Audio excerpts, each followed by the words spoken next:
នេះយើងយកទៅខាងតែឲ្យអ៊ូនគុណក៏ប្រគុណអ៊ូននេះចឹងសូមញោមជាដើម្បីឲ្យម្ចាស់សទ្ធាបានដឹងបានឃើញចឹងសទ្ធាទាំងអស់នេះញាតិញោមគឺទី1បានអំពីព្រះអង្គគ្រូសំវរៈចៅអធិការវត្តពិសីក្រោកហ្នឹងចំនួន$300បានពីព្រះអង្គគ្រូចៅអធិការវត្តអញ្ចាញ$100បានពីបងស្រីលឹមលីណាតកែថ្ម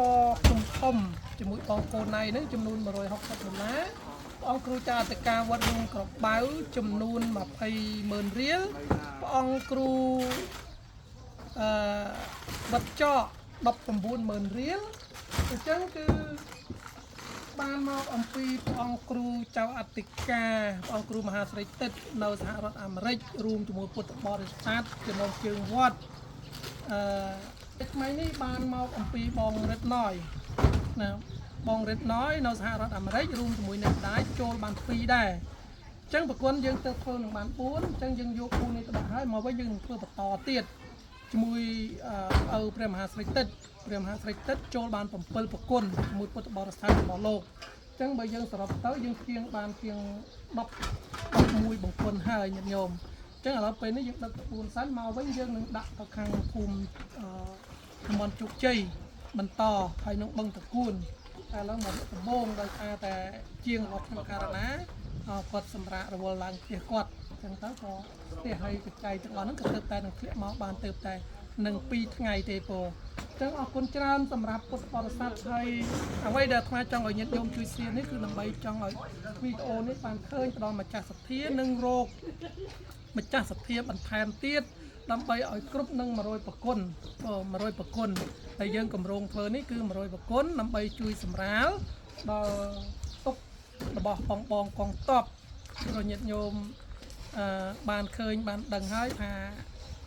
គឺពិបាកនៅតាមដប់តាមព្រៃនិងរដូវនេះគឺសម្បូររុយណាស់ញាតិញោមតាមដប់តាមព្រៃនិងហើយខែភាសាគឺពិបាកអញ្ចឹងយើងបានប្រពន្ធនេះយើងមិនមានបានជួយឲ្យធំដុំទេញាតិញោមយើងបានត្រឹមតែ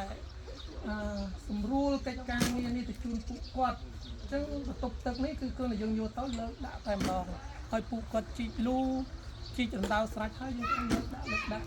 អញ្ចឹងគឺពេលនេះអាភិបដឹកទៅអត់ទាន់បានចាប់ទេចានព្រោះត្រែងលលាក់ត្រែងបែកអញ្ចឹងទៅចាប់នៅទីនោះមានឧបករណ៍ទៅចាប់នៅកន្លែងគាត់អញ្ចឹងវីដេអូក្រោយ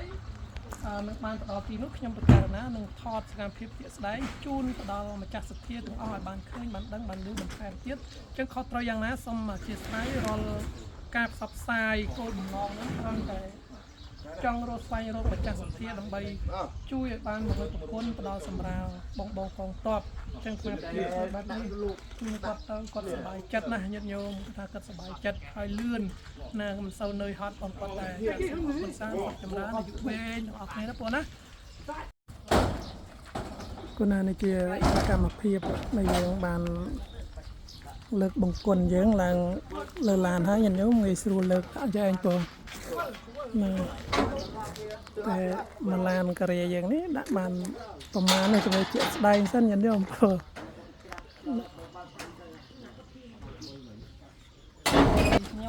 ហើយយើង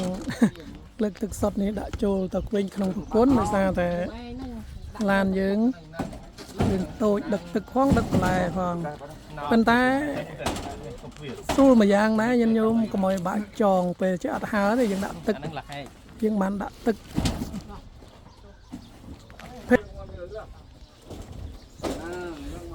ប្រើមកបន្តតែយកខាងស្រីទៅកាត់នេះ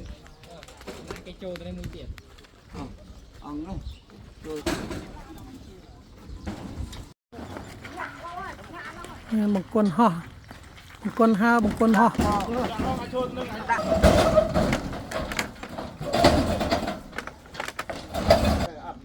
តលាក់នេះងងចុះក្រោមខ្ញុំទៀតរួចចូលទៅក្នុងកំពុងទីមកតិចណាក្រៅទៀតដែលក្រោយតាមការមកទៀតបានយកនៅសម្ភារៈជូនដល់កងទ័ពនេះមានសាច់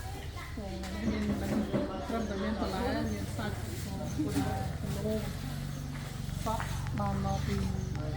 ជីវករនៅខាងខេត្តបាត់ដំបងតាកំពុយខ្ញុំញោមជួយជាជួយអីដើម្បីឲ្យកសិភាពបងគាត់បានឃើញនៅការជួយចូលរួមនៅសម្ភារៈទាំងអស់នេះជូនទៅដល់បងបងផងគាត់ក៏មានបន្លែច្រើនញោមយើងយកអមទៅជាមួយបង្គន់យើងយកអមទៅជាមួយបង្គន់ហើយយើងដាក់អមទៅបង្គន់មកជីវករនៅក្នុងផ្សារកំពុយទាំងអស់គ្នាដែរបងណាហើយយើងដាក់ថែមឲ្យសុខអរគុណច្រើនសុខចម្រើននេះ